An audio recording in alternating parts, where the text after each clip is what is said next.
the greatest sports debate show on the For the first time since 2016, we have got a Game 7 in the NBA Finals. championship rings, starring Brandon The Philadelphia Eagles are Super Bowl champions. Let's welcome the championship ring. Georgia. I am loving this feud. Don't you dare shit on this. Don't you dare. I'm gonna shit on the stipulation of it. Oh my God, the stipulation is fantastic. Now, We have an explosive episode of Championship Rings for you on this Thursday. It is NFL Conference Championship weekend. As always, I'm Brendan Lewis, the host of Brendan's World. That is Josh Ungar, Unger to the Max, the host of the Sports Room Talk Show. Unger, since we were last on the air last Tuesday, 9 days ago, a lot has gone down in the football world, in the sports world. We're going to get to all of it tonight. Yeah, and I will take my victory lap now because who was the one that was saying the Buffalo Bills window is closed? Oh, yeah, that's right. It was me. Oh, wait a minute. Who's the one that didn't see Brandon Cooks clearly has the ball in his hand, goes down to the ground with one knee on the ground, and then magically they say it's an interception? See, you make it sound like that was the deciding factor. Well, if Brandon Cooks catches the ball and they do is kick a field goal, it's game over. But what? Okay. What about the fact that right before halftime, Josh Allen fumbles it, Denver cashes that in Guess for a what? They field had goal? 5 hours in the game. They should have beat Denver. So how good is Denver really? Well, 10 minutes after Denver secures the win, Sean Payton has to come out and do a second press conference because Bo Nix broke his ankle. Yeah, by the way, Bo Nix probably doesn't break his ankle if the NFL clearly officiates properly.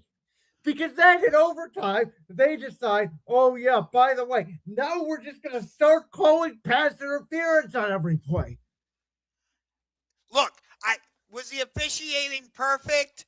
No. There were definitely some calls that made me And they missed one. And I give this to you. In overtime, there was a hold on Buffalo in the end zone. It should have been a safety. The game should have been over. So that I give you. It was bad on both sides. But exactly. Despite that, and yes, Josh Allen did miss the throw to Dalton Kincaid that would have won in the game in regulation. I get it. I'm not saying that play overall definitely is the reason why Buffalo won, because they had opportunities to win the game. But You're now making it sound like that Brandon Cooks interception was the reason. well, it did change the game. I mean, at that point, you're dead. I mean, come on. That is like the Saints against the Rams in the 2018 NFC Championship game. When that pass interference was a no call, you knew right then and there the Saints were going to lose that game because they were absolutely deflated. You cannot overcome that. And that was the end of the Sean McDermott era. Now, where I disagree with you on is Sean Payton, you mean? No, that was the end of the Sean McDermott era in Buffalo. That play there.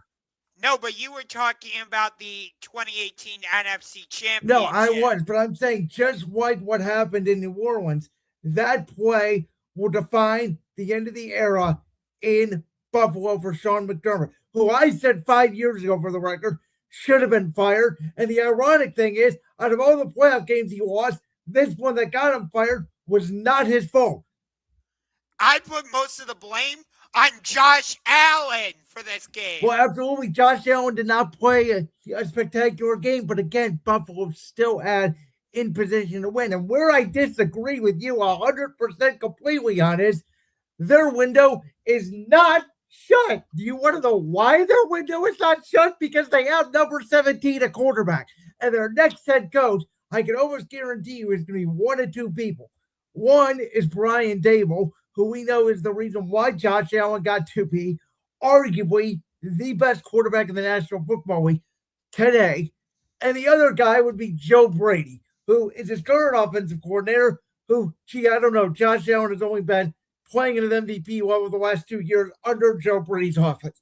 So, no, I don't think their window was closed. Do I think they had a really good shot? And do I think they should be going to New England? And do I think if they won that game on Sunday, they would be going to the Super Bowl? Yes, I believe that with all my heart and soul. But their window is not closed. I believe it is. But what evidence do you have? Oh, their window's closed. How? What do you mean by closed? Are they not going to make the playoffs next year? No, they're okay. Their Super Bowl window, I believe, is closed, but not their playoff window. Okay, I understand. There are different levels to a Super Bowl window and playoff window. I get that.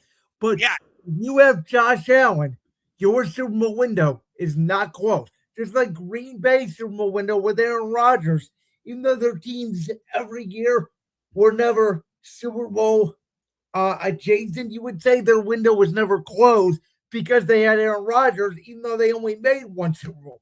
Cincinnati's window with Joe Burrow is not closed. Why? Because they have Joe Burrow. Baltimore's window is not closed because they have Lamar Jackson. Kansas City's window, they missed the playoffs this year. Nobody thinks their window is closed because they have Patrick Mahomes. Understand. But what I find hilarious with Buffalo, they fire Sean McDermott, but they promoted Brandon Beane. Well, not only that, but excuse me, this press conference. Oh my God! What did? Can I just ask the question? Go ahead. What did Keon Coleman do? That poor kid needs mental help. If I'm the Buffalo Bills, I get that kid mental help because, listen, Keon Coleman, what was he? He was like a top of the second round pick, I believe, maybe bottom of the first round. But because Xavier Legette was taken at 32, so he was taken, I think, the first pick in the second round. Listen, for that kid, for that pick, because T. Higgins was picked in that spot. So has he achieved expectations? No. But to put that pick on the coaching staff, really? No, who the hell is going to want Keon Coleman? If you do, move on from him. Nobody. Yeah. And think about it. You had Stephon Diggs in the building, and for a number of reasons, he got sent out of town. And everybody's saying, if Josh Allen actually had legit wide receivers around him, they could be legitimate Super Bowl contenders. But instead, they've got Shakir, Dalton Kincaid, Keon Coleman. Dawson Knox is still there at tight end. Brandon Cooks was not a bad addition at the end of the season. Believe it or not, it was ironic that his play came down to maybe decide the Buffalo Bills' fortunes of ever making it to a Super Bowl in the Josh Allen era. Again, I disagree. I think the window was closed. But I also will say this, and I said it last year for Buffalo. At some point, and it could be next year, though I don't know, which I think is part of the reason why they moved on from McDermott. They're going to self-destruct. You cannot lose like this, heartbreak after heartbreak after heartbreak after heartbreak after heartbreak, and not go through a year like the Niners went through a couple of years ago where they had all the injuries, or a year the Lions went through this year where they went to an NFC championship game. Then they were the favorites, the number one seed. They got beat by the Commanders, but then they lost both their coordinators. It's not the same. I say this all the time in the NFL. The most important thing about the sport is having your quarterback, but that also doesn't mean progression is linear year to year. Yeah. And I also don't think if you're a losing franchise, that losing is linear year to year.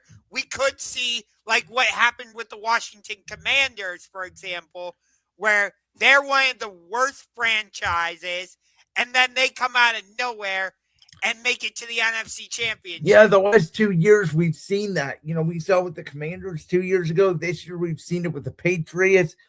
I could make a real argument next year could be the Giants. The Giants are going to be everybody's pick to go worst to first. We'll get into that later. But, if I'm a head coach candidate, the prospect of working with Josh Allen is great. I get it.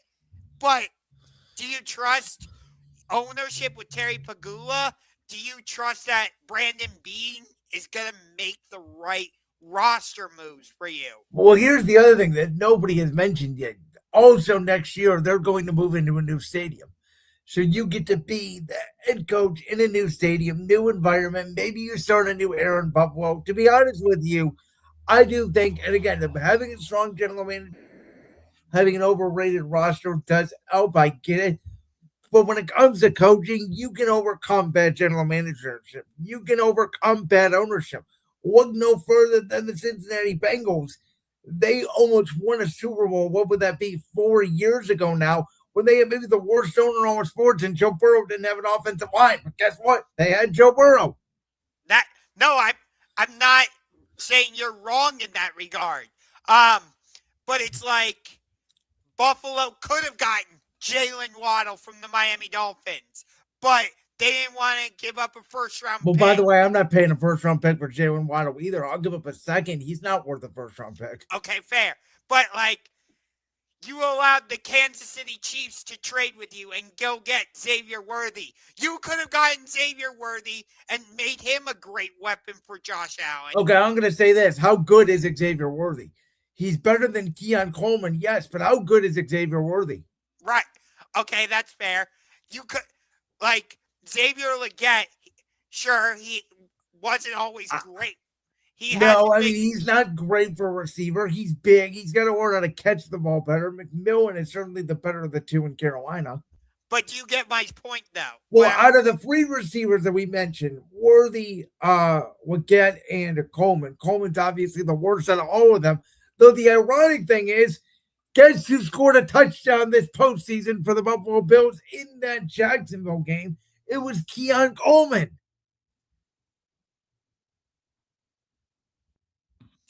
It's ironic, and we'll get to the Chicago Bears perhaps later in the show, as we're going to have to talk about the LA Rams.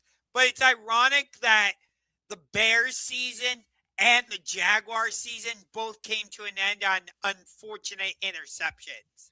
Yeah, we'll get to that Chicago game. Yeah, and for Buffalo, it was in dramatic fashion. And, much as I don't like it, as much as I'm bummed, as much as you like Bo Nix, I'm bummed the fact that he's hurt. But that doesn't mean necessarily, in my opinion, that Jared Stidham can't get the job done. Yeah. But it was a very strange situation. And I don't know. For Buffalo, just to circle back, I do feel like that this job comes down to Brian Daboll and Joe Brady. Again, I think they're going to have to interview two minority candidates because of the Rooney Rule, because it's such a great rule, even though it turns out that Brian Flores got a lawsuit because of the stupid Rooney Rule. But those are really the two candidates that are going to take this job, and I think either one of them will be successful. Yeah.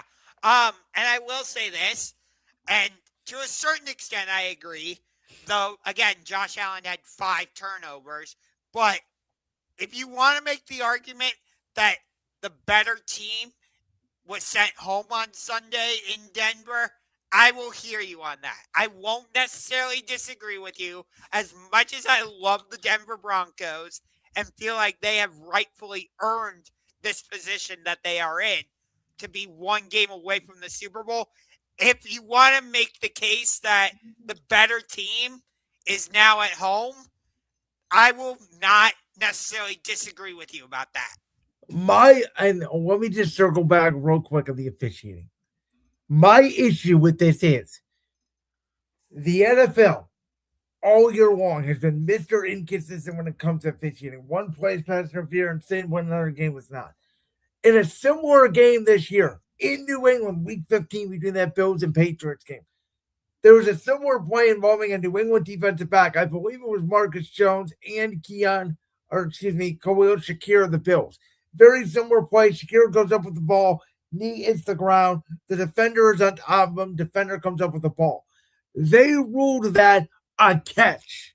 So how is that play different than this play we saw in Saturday, which I do think, in a way, could decide who even makes it or wins the Super Bowl? We'll get into this, but I don't think the winner of this Patriots-Broncos game is going to win the Super Bowl. I believe the winner of part 3 between the Rams and Seahawks is going to win the Super Bowl. We have that as a topic coming up in the show. But nonetheless, you know, you are 100% right. The officiating has been inconsistent all year. So I'd have to go back and see the play you're referring to before I can comment one way or the other. And you know what my rule is when it comes to officiating. When the game is on the line in the biggest moments, and you know I say this on all sports, football, basketball, and baseball, you don't really get officiating involved besides the ball or strike call. But you never let the officials decide the game. There is holding every play. There is pass interference. But it does not significantly injure the defender where you are literally tackling him. They let these guys play. There was worse calls that could have been called that weren't called. And for those two calls that happened in the biggest moments of the game, that's what I was bothered with because it felt like they did not let the players decide the game. No, and you know what? Although I disagree with you about the interception catch play that you keep referencing, I do agree with you about that. Like again, I don't even think that Tre'Davious White, by the definition of the law, could you make an argument that was pass interference? Sure, you could. But I don't see a grab and pull when the ball gets there. I see simultaneous contact. To me, I'm letting that go. See, that's the frustrating part about this game. Overall, I thought Bills-Broncos was a fantastic game. Like, the game itself.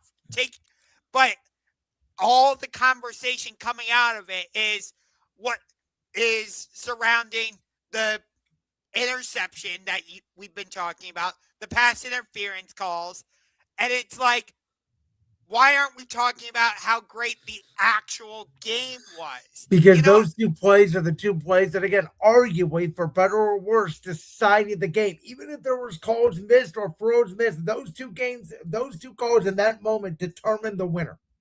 And again, the frustration that you are expressing, totally valid. I understand it. I'm not here to disagree with you. And by the way, the Reds, just in my opinion, if they let those two plays go, Bo Nix doesn't get hurt. So karma Denver. That's the way I look at it. It's just frustrating to me that, like, it was a great game to watch. It was filled with momentum swings, and it felt like neither team was really in control.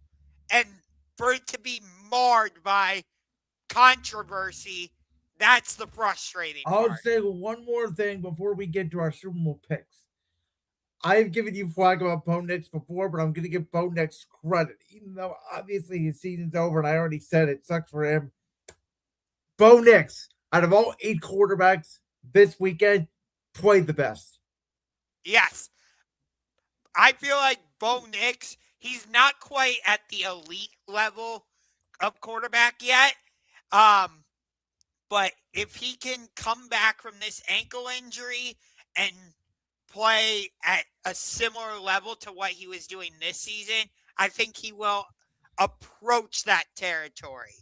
Well, speaking of his team, we're going to start on the AFC side here. Patriots, Broncos. The Patriots, depending on what line you're getting, it sounds like some money may be coming in on Denver. I got it at 5.5. Sounds like it could be coming down to 4.5. I'm going to be honest. I think everybody has come out and said, oh my God, the Patriots had the easiest road for the AFC playoffs. They had to face the Chargers with no offensive line. They had to play the Texans without Nico Collins, and Dalton Schultz gets hurt early. And now they're going to play the Broncos without Bo Nix. I don't say this to offend Bo Nix because I just praised him. But I think there's a world out there where there's not that big of a drop-off between Bo Nix and Jarrett Stidham. And I think Sean Payton is going to use all this noise around the Broncos can't win without Jarrett Stidham as bulletin board material this week. I think Sean's going to scheme things up early. I think he's going to get some easy completions. I think they're going to get Jarrett Stidham going early in this game. I do not think this is a blowout. I am picking New England to win the game, but I will not be shocked if by 6:30 Sunday night, the Denver Broncos, excuse me, are representing the AFC in the Super Bowl. Let me ask you a question that you should be very familiar with as a Philadelphia Eagles fan. Don't the Patriots have experience going against a backup quarterback? They do, and I've seen a lot of people compare these situations. To me, the difference is Nick Foles played, what was it, the final 2-3 games in the regular season, as well as a playoff game before the NFC Championship. Whereas with Jared Stidham, this is like his first live snaps, I believe, in 3 years. Right.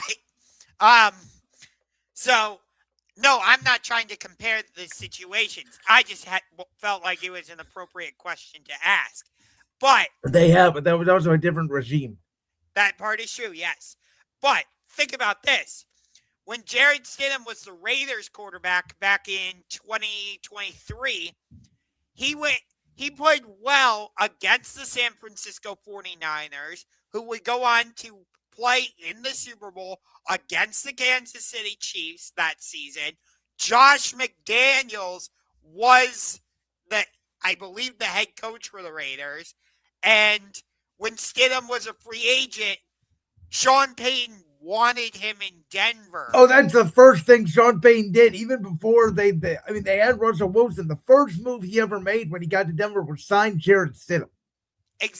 Exactly my point. So, everybody writing off the Broncos because, oh no, they have to go to Jared Stidham and he only has a week. I'm not writing off the Denver Broncos. And think about this. Do you know this is part 3 in their trilogy for the Broncos and Patriots? Well, I know what part 2 was. What was part 1? The 2013 AFC Championship. Oh, you're right. Thank you. And ironically, all 3 games have been in Denver. Of course, the first 2 were Manning against Brady. Denver won both games. So do I think that's going to play a factor into this game? No, because Brady and Manning are not involved. But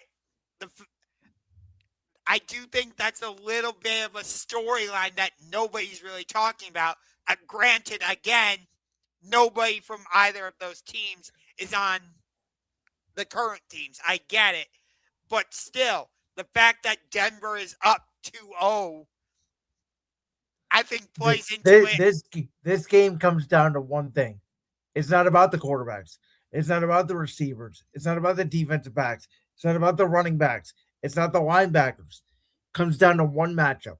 It comes down to the Patriots offensive line versus the Denver defensive line and vice versa. I think New England's offensive line has lucked out. Let's be honest. I know Dan Orlowski said he apologized to C.J. Stroud when he said 31 other quarterbacks could have beat New England on Sunday. Dan, you didn't have to apologize. You're right on that statement because if the Texans just don't turn the ball over 2 or 3 out of the 6 times they did, I do believe they win on Sunday because New England did not play that well. Drake May made an incredible throw to Keyshawn Boutte that sealed the game, but the Texans defensive line, they got 5 sacks. I talked about it in our last show. Danielle Hunter and Will Anderson against Will Campbell. It ended up being a major problem for New England that they dodged. And I think that, hold on one second. The Patriots this postseason have played the Chargers offensive line banged up, as we know, watch both their tackles. Texans offensive line, some of the worst tackle situations in the NFL. That's how they've been able to get their pressure. Denver with Bowles, and I forget the name of the right tackle, but they have 2 of the top 10 tackles in the NFL. It's a very different matchup. And if they don't get pressure on Jared Stidham and they let him have time, I think New England could be in some trouble. Go ahead. I apologize. Okay. So think back to week 8. I know the Patriots went on to absolutely destroy the Cleveland Browns. I understand that. Forget the score for a second. How did Myles Garrett do in that game The against same Drake? number that I just mentioned that the Chargers and the Texans both got in the Patriots, 5 sacks.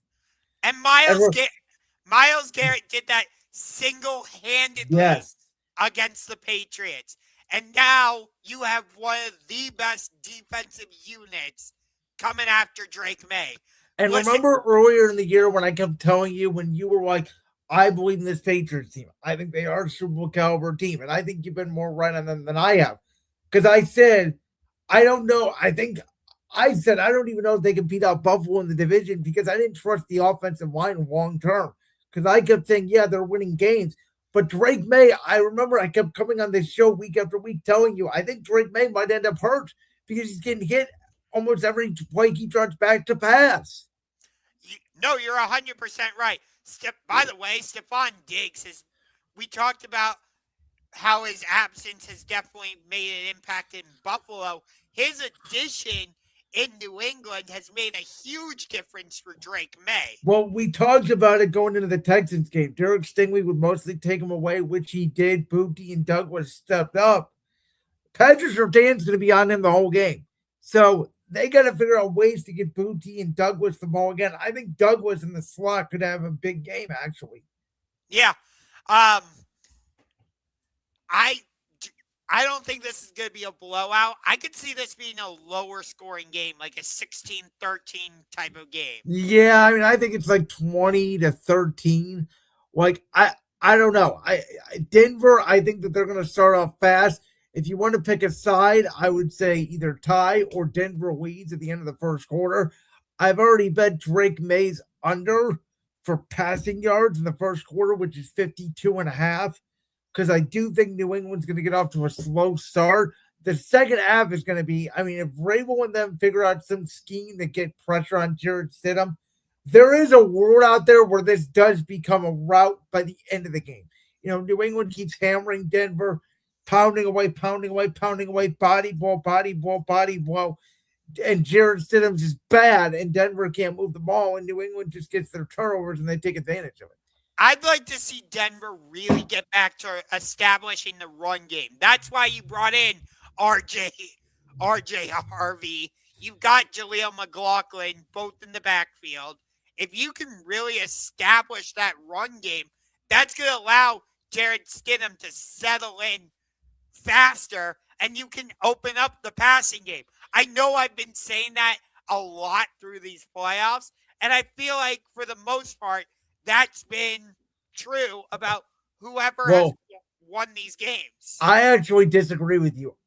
First play, if I'm Denver, you may think this is nuts. I'm coming on an empty formation. Really? I am getting Jarrett Stidham throwing early so that New England believes he can throw. Because New England's going to stack the box. If they come out under center, I form. If I'm New England, I'm putting that in the box. I'm saying, go ahead, run the ball. You got to come out and empty so you can get New England to show their hand on defense. Because when you're spread out like that, the defense is hard for them to disguise. They can't really do a lot of tricky things. And get Stidham in rhythm early, maybe even go tempo. He's been in the system for 3 years. Get his rhythm going early and get his confidence going early with short, quick pass completion.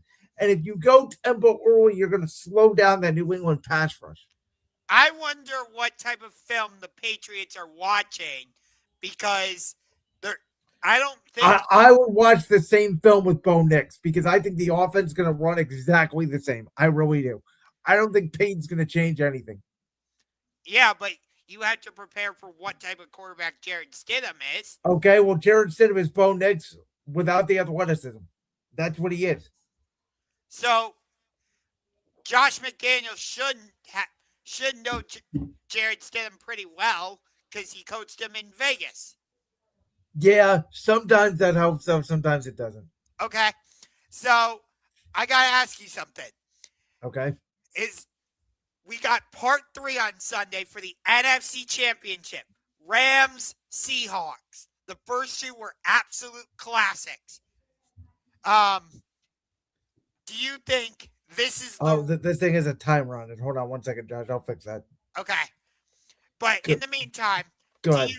you remember when we were talking about the national championship back in 2023, we were saying, yeah, Georgia TCU, it says that's the national championship. Excuse me. But fans and media were saying, no, that Georgia Ohio State game was the real national championship. You remember that conversation? Yes. So I'm kind of twisting that here. Do you feel like Rams Seahawks is the real Super Bowl? Okay, so now we're gonna get into this Rams Seahawks game. Here's my answer to that. Depends on who wins this game, and depends on who wins the AFC game. Because if Denver makes it out, Lord help us that we would have to watch Jared Stidham in a Super Bowl. Then yes, the winner of Rams Seahawks will win the Super Bowl. If New England makes it and Seattle wins the game, I think New England has a shot to beat Seattle. I do not think they would have a shot to beat Matthew Stafford and the Rams. Okay, because go back to the 2006 AFC Championship, where you had Patriots Colts. The winner was going to play the Chicago Bears in Super Bowl 41, but you're like, well, whoever wins this game is going to end up winning the Super Bowl because you just felt like that about the Patriots and Colts, rightfully so, because it was Tom Brady and Peyton Manning. There's another connection, but you just felt like those two teams were above the rest. It feels, I know it's Sam Darnold and Matthew Stafford. I'm not comparing either of them to Tom Brady and Peyton Manning. Please don't please don't take it that way. No, I understand what you're saying. These two teams have been the two best teams in football all season long, and it does feel like that. I get it. I think New England does match up a little bit with Seattle personnel-wise, and I think that they would have the quarterback advantage in that game, which is why I give New England a chance. I'm going to say this right now. A lot of people are disagreeing with me. A lot of people like Seattle in this spot. I actually love the Rams. I think the Rams are better than Seattle. I actually think they proved they're better than Seattle in that game Thursday night, week 16. They were up 16 with 8 minutes to go. And if Raheem Shaheed does not bring that punt return back and create all sorts of hell, which includes the backwards 2-point conversion play, the Rams win the game. And I know a lot of people have said, oh, well, the Rams have barely beat the Panthers and they barely beat the Bears.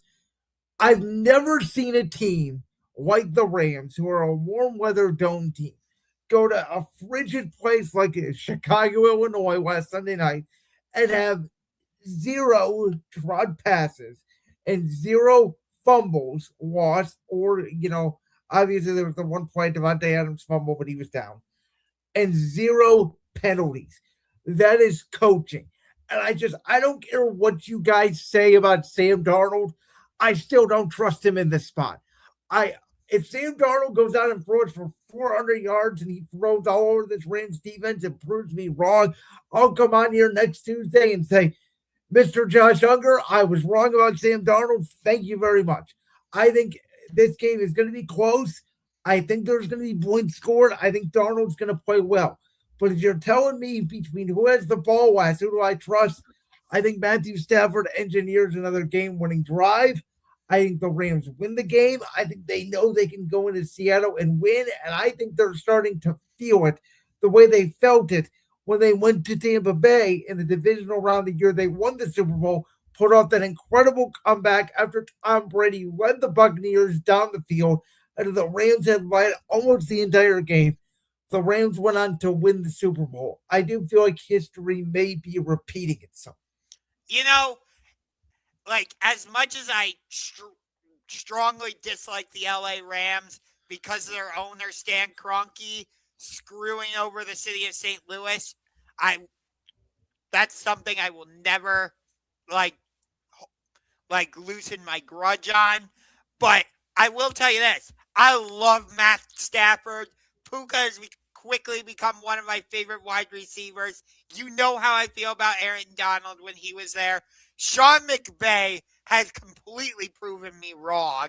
I was like, okay, you're a good head coach. You kind of looked your way into winning a Super Bowl. No, he has completely turned my I'll agree with that. opinion about him around. If he is able to engineer the Rams to a second Super Bowl championship in 5 years, you know what? I will give Sean McVay his full credit. Think about this, though. You brought up Sam Darnold. He could he could be the first quarterback from that 2018 quarterback draft class that we all said was going to be amazing. You know, Baker Mayfield, Josh Allen, Lamar, Darnold. We thought Josh Rosen was going to be something at the time. Well, don't say we, because I didn't. I thought he was going to be a massive bust from the start. Don't include me in that. I was just saying we as a general statement. I'm not specifically. Okay. I'm not specifically including you, but anyway, Sam Darnold could be the first quarterback from that group to reach a Super Bowl. Yeah, it feels wrong, doesn't it? Yeah, but you know, for him to go from what you remember that Monday night game against the Patriots where he's like, I was seeing ghosts, to be in this position. Well, think about the narrative and how that would change for him. This is why I know you guys all want to give credit to JSN being the number one receiver and Mike McDonald's is a great head coach. Look what he's done with his defense. And Sam Darnold's playing so well. And Raheem G's been a great addition. Rashid Shaheed. You know what the best addition of the entire Seahawks whole offseason was? Quinn Kubiak as offensive coordinator. That's what changed the most about this team. It wasn't Darnold because Geno Smith and Darnold are very similar quarterbacks. They completely changed the scheme. And Quinn Kubiak, in my mind, should be getting more head coaching opportunities because he, along with Kevin O'Connell and Kyle Shanahan, all run that similar system, which clearly at this point Sam Darnold is very comfortable with. And I did not understand why he would want to go to Seattle, but I underestimated the Quinn Kubiak impact. And that, to me, is the biggest reason why Seattle was playing this Sunday. What type of impact do you think Zach Charbonnet not being there is going to have on this game for Seattle? I think it's going to be a moderate impact. I don't think it's something little, but I don't think it's big for the fact they can't win the game without him.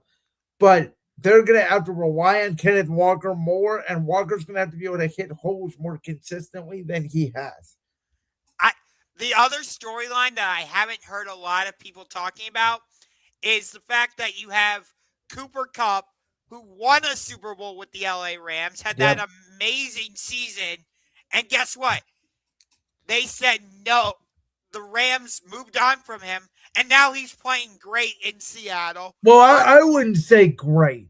He's at a down year. He's at his moments, but he's not the same receiver he was with the Rams. Why they moved off him, and I would argue rightfully so because Davante Adams has been more impactful than Cooper Kupp was the last few seasons. Plus, I would argue this too, Josh. It wasn't necessarily Cooper Kupp. It was the Cooper Kupp Puka Nacua scheme fit. They both are similar players, slot receivers, blockers.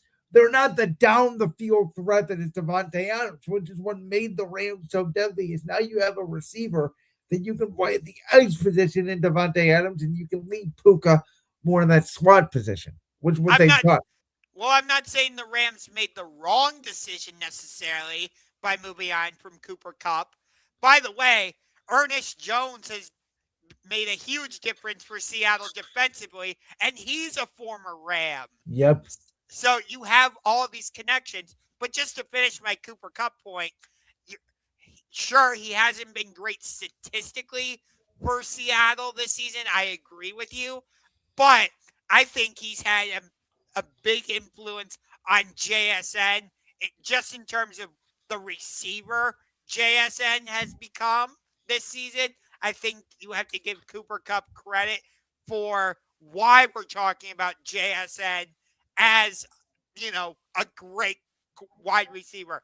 The Seahawks' number one. Well, again, the funny thing is, right, he only had 2 catches last week because they didn't really need him because that game was over by the opening kickoff. No, yeah.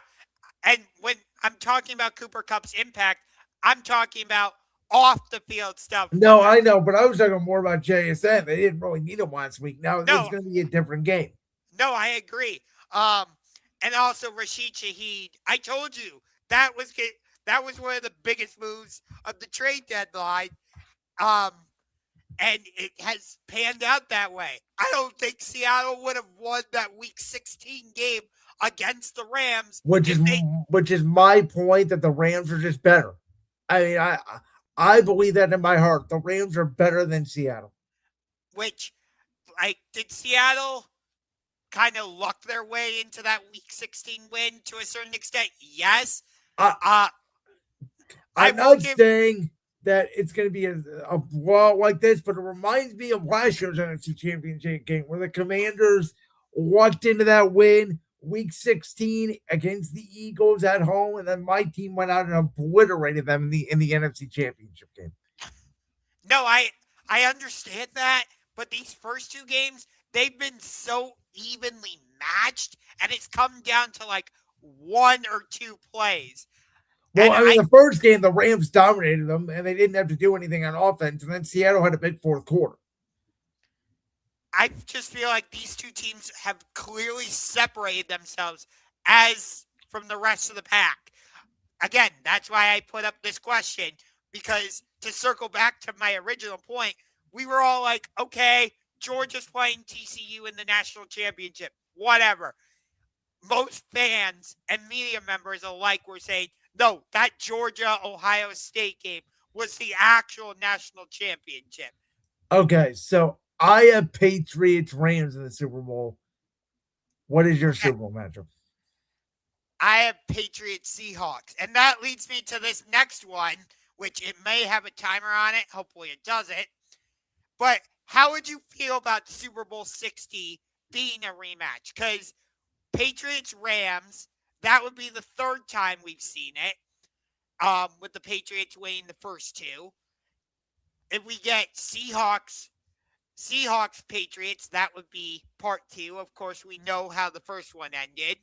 And if we get Seahawks-Broncos, that would also be a rematch. The only way we can get a fresh matchup that we have not seen is if it is Broncos-Rams. Okay, I'm going to answer this way. The best Super Bowl matchup out of all 4 possibilities is clearly far and away, in my opinion, Patriots-Rams. The 2 Super Bowl MVP or the 2 MVP candidates, the quarterback Drake May and Matthew Stafford. New England, I hate to say it, Denver. I'm sorry, no disrespect. New England is clearly the best team left in the AFC, even if Denver does win. Somewhere you felt that Buffalo was better than Denver, but Denver won. I feel like New England's better than Denver. Denver may win. If it is Denver, Seattle, my hype level for the Super Bowl will be at about a -5. I do not want to watch Sam Darnold versus Jarrett Stidham. I just don't. Okay? I don't care how many people love Sam Darnold. I still don't think Sam Darnold's elite. I will never think Sam Darnold's elite. I will always think. By the way, I've never said once Sam Darnold is elite. Oh, no, I'm not saying that. I'm saying people that are going to put Sam Darnold in as this great quarterback that turned his career around. No, he's done good. He's played well. He's not special. He's not in the tier of Allen. He's not in the tier of Lamar. He's not in the tier of Herbert. He's not in the tier of Jalen Hurts, Joe Burrow, Mahomes, etc. I don't even think he's in Drake May or Matthew Stafford's class. So you know how I feel about football. I think ultimately football is a quarterback's game, and I really don't want to watch Seattle and Denver. Out of all of the rematches, to be honest with you, I really don't care for any of them because I thought this was supposed to be the year where it's a different year, right? It's a defensive year in the NFL. We have different teams that we didn't expect, like the Broncos and the Patriots being in it. But we had the Texans. We had the Jags.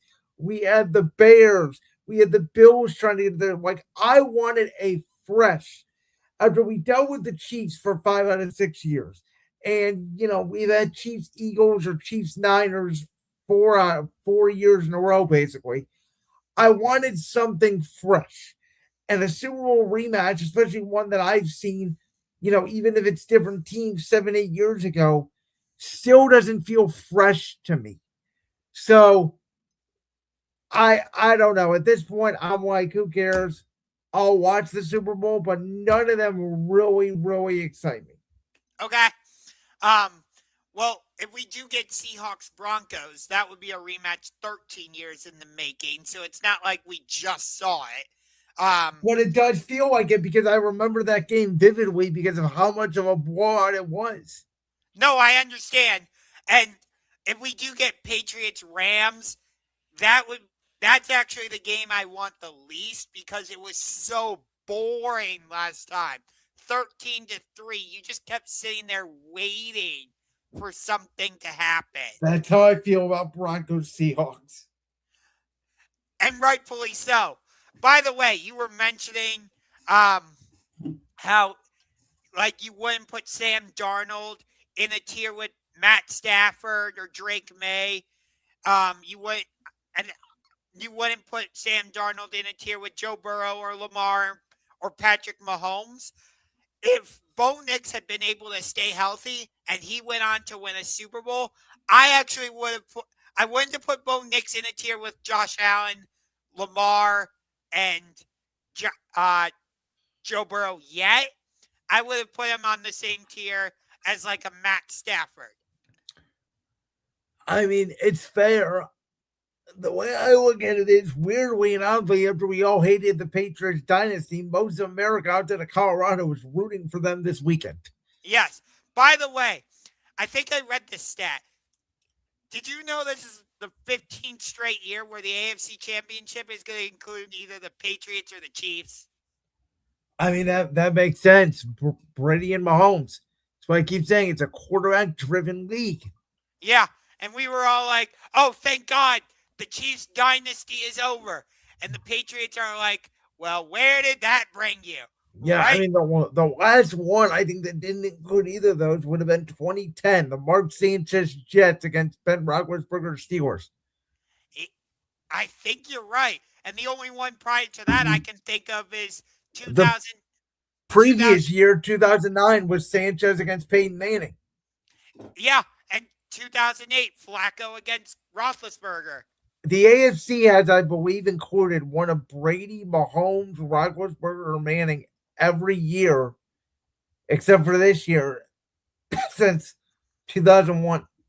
Yeah, like it's the AFC. It feels like the NFC has been way more wide open, honestly. Well, now I think it's starting to become, because of all the young quarterbacks that have entered the NFC, I think the NFC at the top has become the better conference. Oh, I would agree with you. So, but in terms of the rematches, I guess the most interesting one would be Patriots-Rams to see if the Rams can finally get on the board. And like you said, it's the two MVP candidates. I think Matt Stafford would have more on the line in that matchup. Oh, 100%. Yes, because, most people have Matt Stafford as the front runner for the MVP. If he goes on to win it, I'm not going to argue and say, no, that's the wrong decision. Drake May should have won it. No. Personally, if I had a vote, I would vote for Drake May, but that's nothing against Matt Stafford. Well, here's the problem about the Patriots. If they don't win the Super Bowl, you know what people are going to say? They have the easiest path to a Super Bowl in the history of the NFL. Yeah. I agree. I feel like if the Patriots win a Super Bowl, they're going to compare it to what the Boston Celtics had to do in 2024? When they they won. But no, when you win a Super Bowl, nobody takes anything away from you. When you don't win a Super Bowl, that's when people start questioning your resume. Okay, but I'm saying on the Celtics' way to winning a championship, they were like, okay, but did you really play anyone? Like, Yeah, but nobody says that about the Super Bowl because you have to be a good team to make the Super Bowl. We've seen we've seen not great seeds in the NBA make the finals before. We've seen the '04 Pistons. Nobody gave them a shot against the Lakers, and they won the title. yeah, The we, Super Bowl generally, you need to be a good team to make it there. yeah, but it's like we've seen matchups in the Super Bowl where you're like, how did that team reach the Super Bowl? Like the two good examples. Granted, they're the same team, but still, the '07 Giants and the 2011 Giants. I don't recall anybody saying, "Oh, the Giants can make a Super Bowl run." But guess what? They won both those games, and nobody takes it away from them. If they didn't, then they would talk about those runs. That's what I'm talking about when it comes to the Patriots. I'm not trying to discredit what the Giants did by making it by making Well, those you runs. just kind of did. Okay, fair. Do you understand the premise of what I'm trying to get at? That The premise of what I'm telling you is they have to win the Super Bowl. yes. And the Patriots, there's always going to be some type of controversy surrounding them. Although I haven't heard any type of cheating scandal with them. Well, gee, I don't know. It sounds like Stephon Diggs and Christian Barmore should be in jail to me. Okay, but I'm talking about like when we had Spygate going on or Deflategate. Well, no, because Mike Vrabel's smarter than Bill Belichick. Fair. All right. All right. Shall we get to the NFL coaching carousel? Yes, because let's do it because we have news. Go ahead. Did you want to talk about the breaking news first, or where did you want to go? Why don't you take it? Well, we do have breaking news. Right before we got on, it was reported by senior NFL insider Adam Schefter that the Baltimore Ravens are hiring LA Chargers defensive coordinator Jesse Minter to be their next head coach. So he gets to come in and coach the two-time MVP Lamar Jackson. Of course, Jesse Minter is very familiar with the Ravens organization. So to me, this hire is really not a surprise at all. And we'll see if he's able to reestablish the defensive identity in Baltimore. You go and look at his stats while he was with the Chargers defensively this season. I feel like for that group, they completely overachieved. It seemed like they were top 10 in most categories. And you're like, you're doing that with who?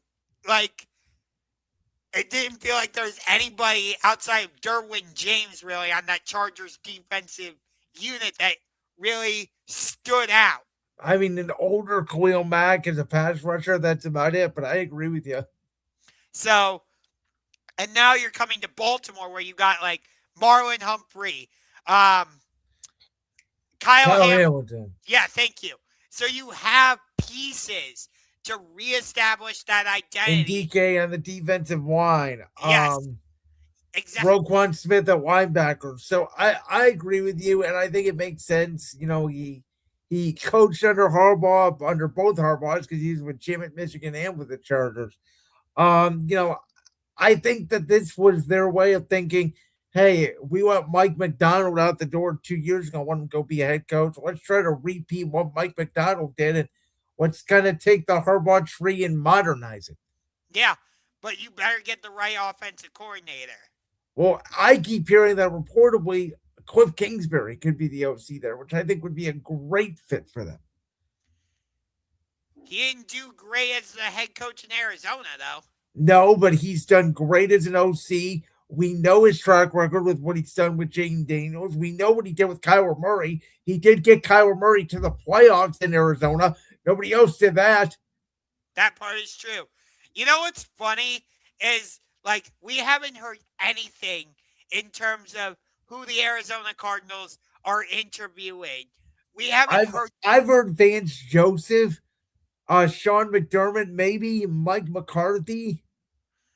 And, you told me the Raiders were set to hire Brian Flores, but he just signed a contract extension in Minnesota. Well, he did, but he's also a front runner for the Steelers job, which is weird. So I don't know what Vegas is doing, to be honest with you. No. But the real situation that's interesting is Cleveland, because it seems like everybody's saying, nope, no thank you, which, as a Browns fan, I completely understand because of our damn owner. Well, it's not that you have a general manager that can't draft. And Andrew Berry has not been great as a general manager. I'll give you that. You put those two outside of this recent draft class. I got to give him credit for that. Outside of Dylan Gabriel, because he was a total flop. And Shedeur Sanders, maybe. And that's the thing, Josh. It doesn't matter if all those other picks are great. If you don't get the quarterback right, it doesn't matter. And that's what the Brown situation is. Buffalo may have bad general managership. They may have bad ownership. I talked about this at the start of the show. They have Josh Allen. They're going to get a good coach. The Browns may not have a quarterback. So they are looking for a young, offensive, innovative mind if they can ensure themselves that they can keep Jim Schwartz. Otherwise, they're just going to promote him. Yeah. I don't even know if the Browns have honored the Rooney Rule yet or not. My dream, by the way, I did a huge rant on X/Twitter about the Rooney Rule. If you want to look at it, it has about 31,000 views right now and over probably 300 likes. But if I was running the Browns, if it was up to me, I think people would shit on this hire, and that hire being Grant Uditsky, the Jaguars' young offensive coordinator. But he reminds me a lot of Sean McVay. And I think him, compared with Jim Schwartz, who could be like what Wade Phillips was to Sean McVay early in his career in Los Angeles, not a lot of people are going to like it because they want an experienced head coach. They don't want a young offensive mind. I actually think it'd be a great hire. Honestly, the guy I really wanted was Robert Saleh, but he's now with the Tennessee Titans, which that's going to be an interesting pairing, him and Cam Ward. Yeah, it's very interesting. You know, if Brian Dable does not become his offensive coordinator, I'm very interested to see who becomes the offensive coordinator because that'll ultimately decide how well he does, in my opinion, in Tennessee. It's a little bit of a weird fit. That was a weird one to me. I do think he could help the Titans defense, especially when you got Jeffrey Simmons. But you don't really have any. Who? I mean, who else? Well, that's my point. You don't really have anybody else, but maybe he can go in there and improve the defense and make them household names. But I'll tell you what, the other one that was interesting was Miami, because they go out, they hire a general manager from Green Bay, and then they turn around and hire Jeff Hafley. Are they going to become Green Bay South? Maybe. I'm surprised you didn't mention Atlanta with Stefanski because now we know there's some bad blood going on there with him and Baker Mayfield. Oh, I absolutely love this. I absolutely love this. I'm so glad you brought this up. When I saw that, I'm like, yes, this is what I want. They have to see each other twice a season. As much as I love Kevin Stefanski and didn't want him fired, I hope when Baker Mayfield goes against the Falcons for the first time, he goes for 300 plus yards, throws for 2 or 3 touchdowns, and he shoves it right in Stefanski's face. Yeah, I hope the NFL makes one of their games a primetime game, shove it right in the Browns' face. It's interesting. Stefanski's bringing along Bill Callahan, offensive line coach. He's bringing along Tommy Rees as his offensive coordinator, which tells you he believes it was not his fault at all in Cleveland, and we're about to figure out who's going to be right on that side of it because I'm very interested in what they do at the quarterback position. And Atlanta's former offensive coordinator, Zach Robinson, is now going to be down in Tampa with Baker Mayfield. And I actually think that's a really good fit down there because he runs a very similar scheme to what William Cohen and Dave Canales ran when Baker had success. Yeah.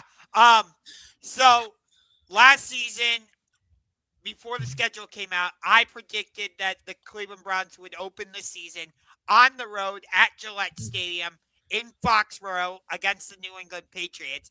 I ended up being dead ass wrong about that, as instead that game ended up happening in week 8, and instead we hosted the Cincinnati Bengals to open the season. So prior to this Atlanta news with Kevin Stefanski, my prediction was, we're going to host the Indianapolis Colts in week 1. Well, now that Stefanski is in Atlanta, I think the NFL schedule makers are going to play on that, and I am now changing my schedule prediction. In week 1, I'm going to say either in the 4 o'clock window or in prime time, it will be the Atlanta Falcons at Cleveland Browns. Week 1, Stefanski makes his return to Cleveland. I don't think they're going to give the Browns a primetime game because they don't know how good Shedeur Sanders is. At least a standalone early in the game, unless it's a Thursday night, which is why I think like week 2. Yeah, I could see Falcons Browns being a Thursday night game.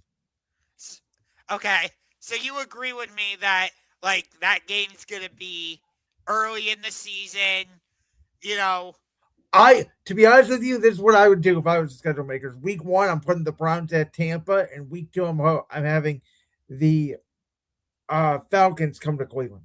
You know, it's ironic you say that, because remember, the last time we played the NFC South, the Browns opened the season at Carolina.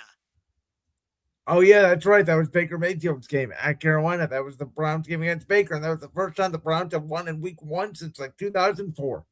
Yes. Excuse me. But, you know, it's interesting. Again, we haven't really heard anything from the Arizona Cardinals. We haven't heard anything from the Raiders. Some of these other teams, like you are primarily hearing about what's going on in Buffalo, what's going on in Pittsburgh. We were hearing a lot about what's going on in Baltimore. You know, you're hearing more about what's going on in Philly at offensive coordinator than you are about the Cardinals or Raiders head coaching jobs. Yeah. And by the way, what did you think of Mike McDaniel choosing to be the Chargers offensive coordinator? I think it's a good fit for him. I like it better. I did not want him being the OC in Philly. I actually did not think it'd be a good fit with Jalen Hurts because McDaniel's a lot of under center, which Jalen is obviously not as comfortable with. I think him and Harbaugh are going to work really well together, and I think that this could lead into a better head coaching opportunity down the line. So I do think it's a really good fit.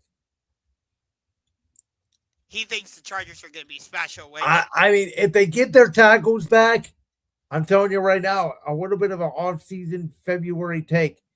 Chargers to the Super Bowl is out there. They have to improve their skill position players for me also. Like, I like Quentin Johnston, but who else? I like Omari and Hampton. Brad McConkey. I like Gaskin. He came out at the end of the year. Like, they maybe need to have one more piece, but I think they're pretty there.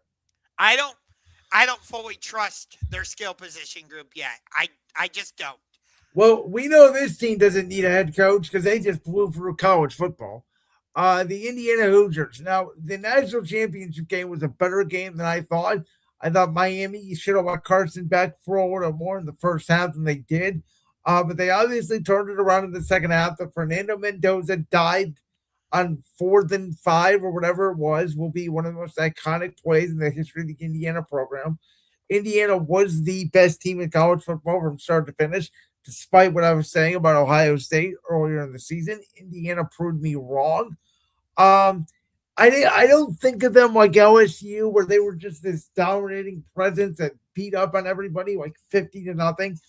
I just think of this team as one of the most efficient and well-coached teams in the history of college football. Yeah. You know, there were talks that maybe Kirk Cignetti, if Mendoza does end up getting drafted number 1 overall by the Raiders, which I fully expect him to, maybe Cignetti should become the Raiders head coach. Yeah, I doubt it. No, he's staying in college, and now he gets to coach Fernando's brother next year. I thought I read Fernando's brother transferred.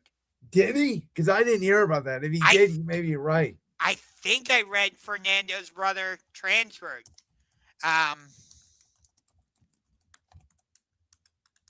Oh, you're right. He does enter the transfer portal.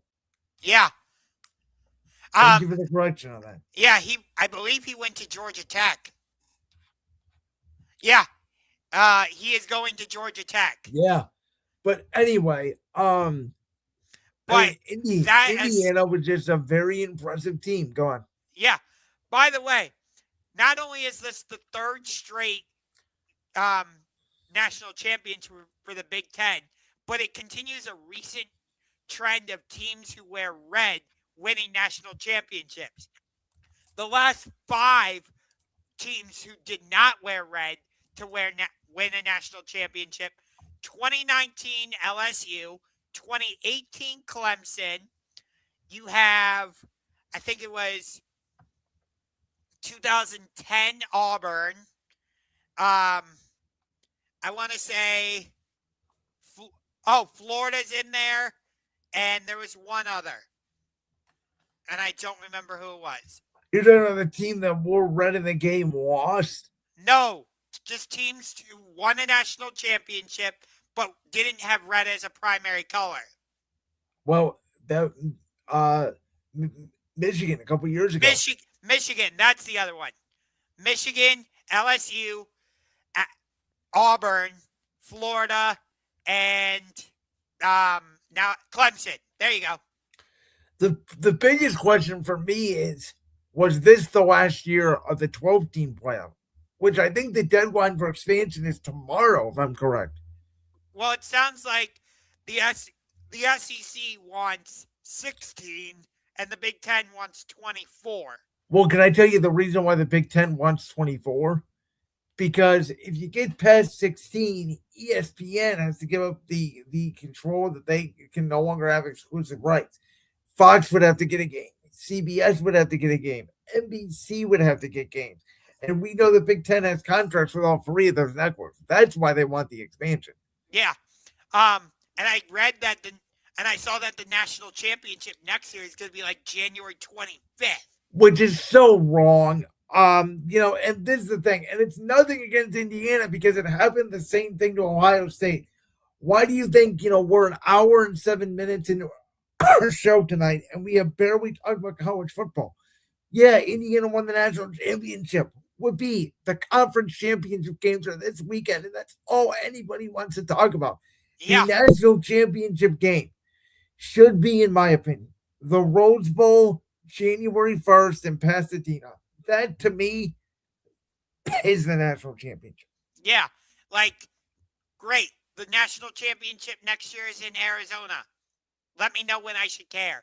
At least, when you have the national championships for men's college basketball and women's national college basketball, people actually care about those. Yes, and it's within a tournament. It's 3 weeks, and that's the thing, right? Is I think college football, as great as this expansion has been, and ratings are through the roof because of it, pretty soon, I would imagine that they are going to brand this into December Madness. Yeah. And that if they do that, I could see them expanding the bracket ridiculously large, which you're going to run. If you do that, you're going to run into what happened with Tulane and James Madison, who obviously did not belong in the playoffs. And, I would have preferred to see Texas, Notre Dame, Vanderbilt, teams who actually belonged. Now, a lot of the controversy was whether Miami deserved to be there or not. I think they rightfully proved Clearly, they show they did. Yeah, rightfully they did. But even, honestly, when that game was 10-0 at halftime, you're like, okay, and? Yeah, it was a slow-moving game. It felt like a snail's pace. It did pick up in the second half, but it was not that exciting of a game. It was what we expected, a physical offensive line, defensive line game. Yeah. It wasn't. I don't feel like there was that one iconic play. If you want to say Fernando Mendoza diving into the end zone, sure, that'll go down in Indiana lore, but I don't think in 5 or 6 years you and I are if we're still doing the show, are going to say, hey, do you remember Fernando Mendoza diving into the end zone against It was Miami? it was certainly not Caleb Williams backing up in front of the ball 52 yards for a 13-yard pass. Yes. So, all right, well, to the NBA we go because the Oklahoma City Thunder, led by a free throw merchant, are back at it again, dominating the NBA. Yeah, they absolutely blew out the Cleveland Cavaliers by 32 on Martin Luther King Jr. Day, and I believe they beat the Bucks last night in dominating fashion. They are the top team in the NBA again, and it's just like, are we on? You were saying the same thing about the Denver Nuggets, but I feel like the question has to be asked now. Are we on the verge of a Thunder dynasty? I mean, they remind me a little bit of the Spurs dynasty where it's like they're boring. They're from Oklahoma City. They're not from this righteous city like a Miami or even, in LA or Boston, where it's like they're just from Oklahoma City. They work, they grind. Sam Presti is basically the Howie Roseman of the NBA. Mark Dagnall may be the next Sirianni in the NBA, just with less aggressive and really smart. And they're just well built. They can shoot the three. They can play defense. They're just a really good team. But I do think that if the Spurs stay healthy, and I'm going to say potentially even Denver, and I think Houston's out there. I don't buy the Lakers as real contenders. I think the West is tougher than the East, and I think they're going to have a harder time this year getting through the West. It doesn't mean that they can't, but I'm not going to crown them just yet. By the way, the Thunder blew out the Bucks last night, 122 to 102. So, yeah, and Giannis is just booing fans now all of a sudden for a bad Milwaukee team, and the NBA is still, I think, relying too much on its past stars. We still want to talk about Giannis. We still want to talk about LeBron. We still want to talk about Steph, where it's like SGA, Jokic, Wemby, Anthony Edwards, and I'll even put Jason Tatum in there for the sake of this conversation. Tyrese Halliburton. These guys are the future of the NBA, and the NBA just refuses, in my opinion, to embrace them. Yeah, like we're only at January 22nd, and Oklahoma City is already 37-8. They don't even. Yeah, if they go, let's see, so 37, so 47, 56, that's 40. They would have to win 47 more games in a row, and they could beat the Warriors record. Which I doubt is going to happen. Somebody's going to beat them, but, the next. Last year they went 68-14. It feels like they're probably going to go 68-14 again. Yeah, the next closest team to them in the overall league standings are the Detroit Pistons at 32-10. Which is remarkable in itself. And then I think there's a gap between the third. Isn't it like it's 6 games back? Yeah, San Antonio's third. They're 6.5 back. Denver is fourth. They're 7.5 back. There's 3 Western Conference teams following Detroit. You don't get to the second Eastern Conference team, the Boston Celtics, until 1, 2, 3, 4, 5, 6. And I'm talking about in terms of overall league standings. Wow. Yeah. And Boston, they're 9 games back of Oklahoma City. Which is just insane to think about. Hey, Josh, I'm going to give you a little bit of a quiz real quick on what you already saw this stat. I don't know if you've seen it. Have you seen the league jersey sales for the NBA yet this season? I don't think so. Okay. So, to talk about, our belief that the NBA, You all right over there? Yeah, I'm okay. We're going to talk about the NBA's belief that, they're not really marketing their current stars. I want you to take a wild guess at where SGA currently ranks on jersey sales just for this season. He's probably not even top 5. You're right on that. Oh, wow. Where do you think he is? I have the top 15 here, by the way. I'll say he's 7th. You are correct. He Oh is wow. 7. I just took a wild guess on that. Do you want to guess who number 1 is?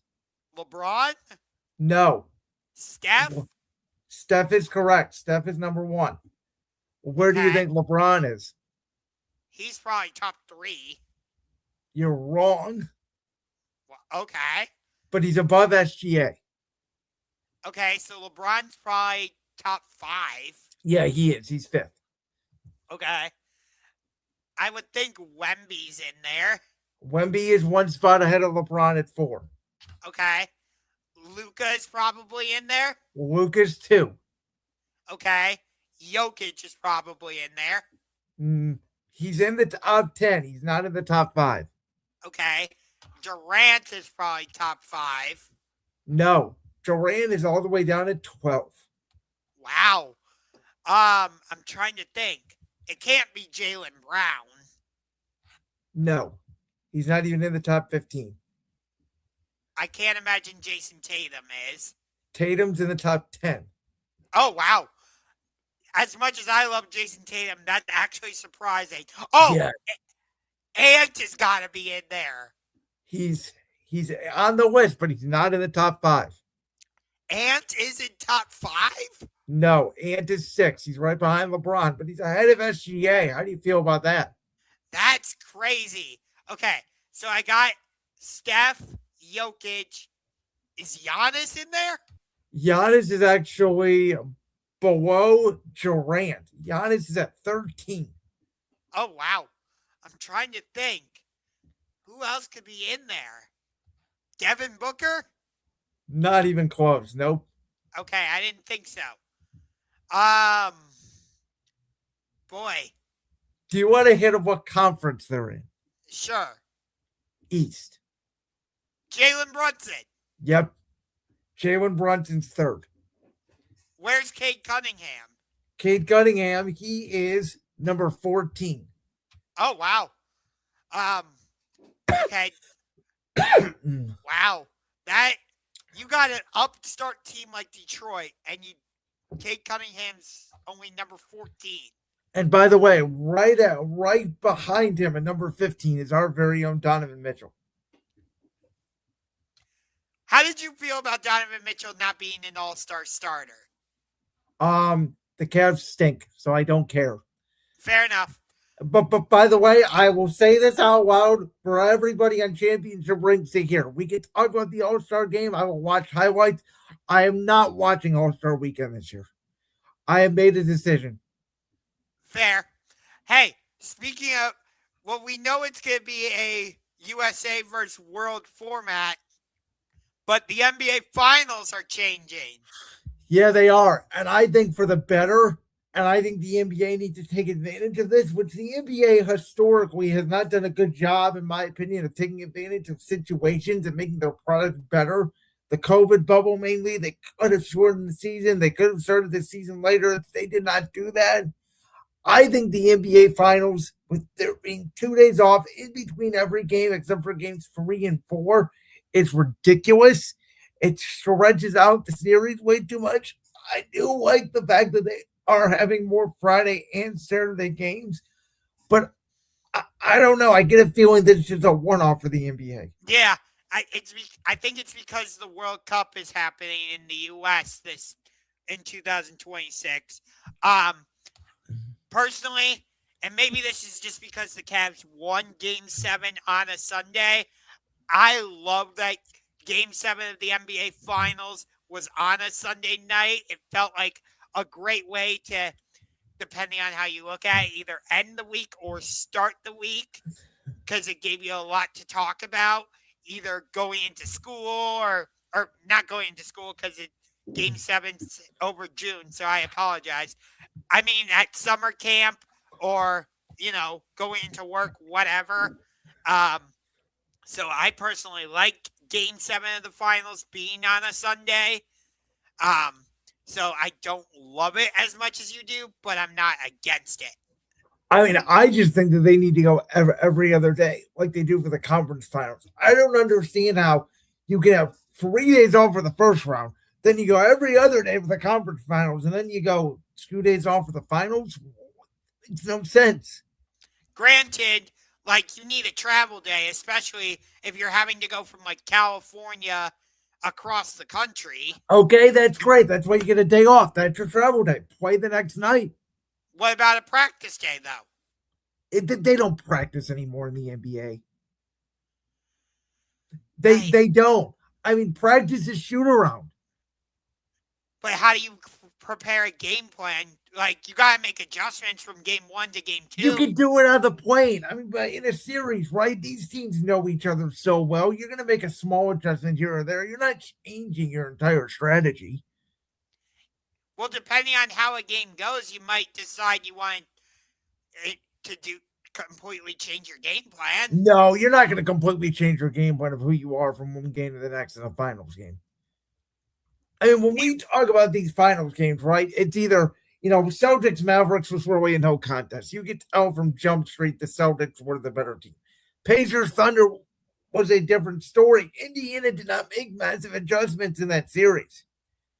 See, it felt like Indiana actually did make some massive adjustments, with whether it was the way they were playing Siakam and Halliburton throughout that series. But again, it's okay. You get up tighter. It doesn't take a day to practice that. Get up tighter on his ass. Well, I mean, that's the adjustment. But we also saw, like, OKC was making lineup changes. Okay, again, I'm sitting there after the game. Oh, we need to make a change. You're not going to practice that at this point. I mean, it feels like you should. But again, you talk to every NBA coach out there during the season, unless you get multiple days off, these teams don't practice because they don't have time because they're playing every other game.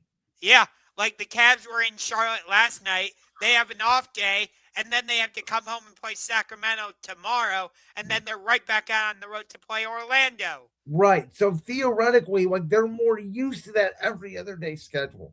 No, by the way, I'm not disagreeing at all with what you're saying. I'm just trying to present some type of counter argument, at least a little bit. I just think 2 days off for every game is too much. It slows down the momentum of the series. I do like that, like in between games 6 and 7. No, do not start 6-7 jokes. But I do like that. Damn it, why did I say anything? But I do like that there's a little more time between game 6 and game 7 because it's a game 7. You want to build up to it. Because, last year was the first time we had seen a game 7 in the NBA Finals since 2016, as I said in the intro. So that would be my one true counter argument is if you get all the way to a game 7, I would want like 2 days off so that you can put the best game you can when it's for all the marbles. Like winner takes all. Here's what I'll say. I think more Thursday, Friday, Saturday, Sunday games are better. Starting game 1 on a Wednesday is a little risky.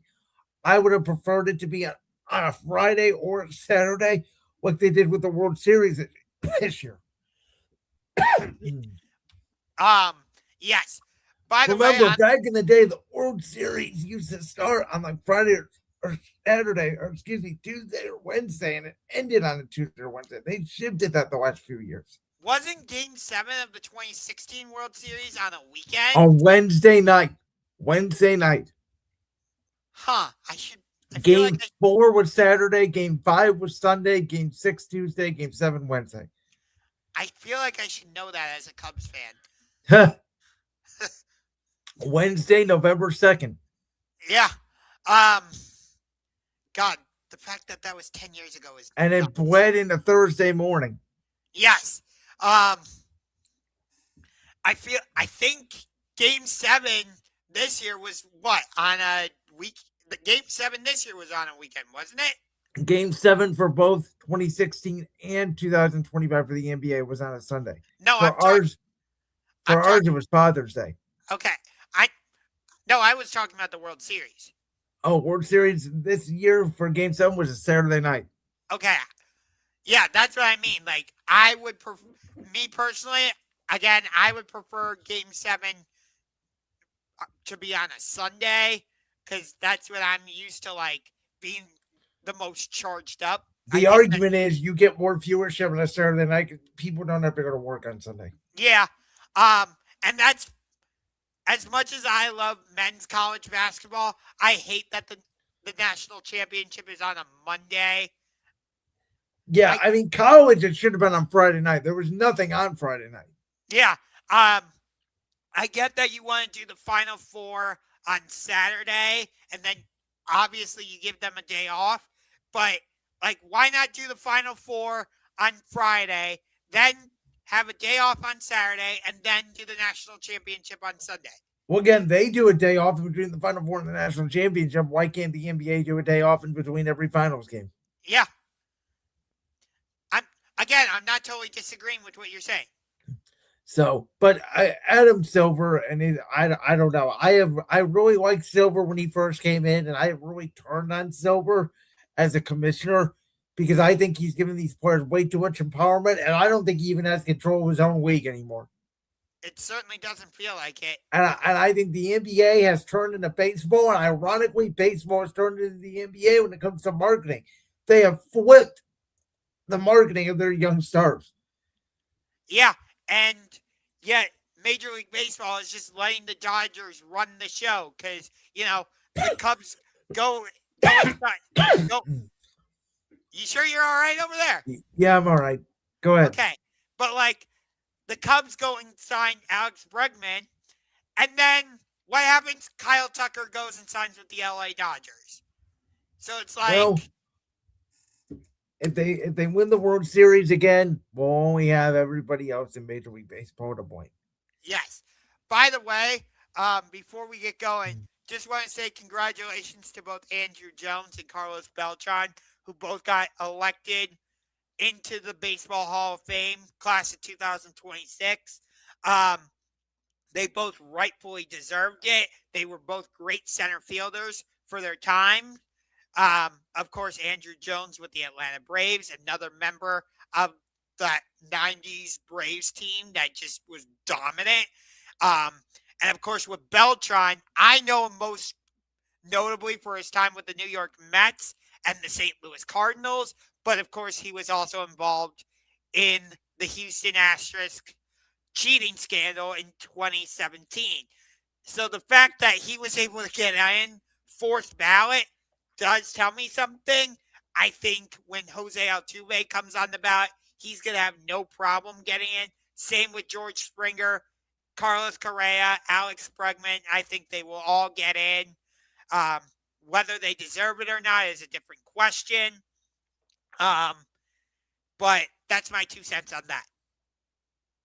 By this time next week, we will have our Super Bowl decided. We're going to talk about it all on Championship Rings. We'll see you guys next week. And peace. Quick score update. Cleveland Monsters are currently winning against the Chicago Wolves 2-1. Hopefully they don't blow a 5-1 lead like they did